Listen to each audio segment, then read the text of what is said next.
భూభారత్తో తెలంగాణలో పెద్ద స్కామ్ జరుగుతోందన్నారు హరీష్ రావు. భూములు నిషేధిత జాబితా ఆన్లైన్లో ఎందుకు పెట్టలేదని ప్రశ్నించారు. జనగామ, మేడ్చల్ సహా 35 మండలాల్లో స్కామ్ జరిగిందన్నారు హరీష్ రావు. రండి, మీకు జన్మనిచ్చిన భూములకు పట్టాలిస్తామని చెప్పి పట్టాలిస్తలేరు. కానీ ఎస్సీ ఎస్టీల భూములు రేవంత్ రెడ్డి ముఖ్యమంత్రి అయిన తర్వాత 1,00,000 ఎకరాల ఎస్సీ ఎస్టీ భూములను ఇలా ప్రభుత్వం స్వాధీనం చేసుకున్నది. 1,00,000 ఎకరాలు తీసుకున్నారు. ఇందిరమ్మ రాజ్యం అంటే ఎస్సీ ఎస్టీలకు భూములు పంచుడా, ఎస్సీ ఎస్టీల భూములు గుంజుకునుడా? రేవంత్ రెడ్డి ముఖ్యమంత్రి అయినాక హైదరాబాద్, రంగారెడ్డి, సంగారెడ్డి, మేడ్చల్, హైదరాబాద్ పరిసర ప్రాంతాల్లో 1,00,000 ఎకరాల ఎస్సీ ఎస్టీ భూములను ఇవాళ స్వాధీనం చేసుకున్నారు.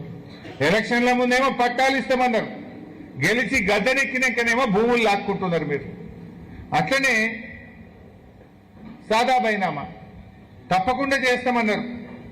8,92,000 మంది కేసీఆర్ గారి హయాంలో అప్లికేషన్ పెట్టుకున్నారు సెకండ్ ఫేజ్ లో. ఇవాళ వీళ్ళు వచ్చినాక ఏం చేసిండ్రు? అమ్మినోళ్ళు అఫిడవిట్ ఇవ్వాలన్నట. అమ్మినోళ్ళు అఫిడవిట్ ఇచ్చినాక నీ దగ్గరికి ఎందుకు వస్తారు? సాదా బైనామా గవర్నమెంట్ ఏం చేస్తుంది? అమ్మినోడు ఇస్తలేడు కనుకనే, అది అమలైతలేదు కనుకనే, పాస్బుక్ టైటిల్ డీడ్ లేకపోతే ఎరువులు వస్తలేవు, రైతు బంధు వస్తలేదు కనుకనే, అది అమలైతే మాకింత ఎరువులు దొరుకుతాయి, పాస్బుక్ టైటిల్ డీడ్ వస్తే మాకింత రైతు బంధు పడుతుందని కదా.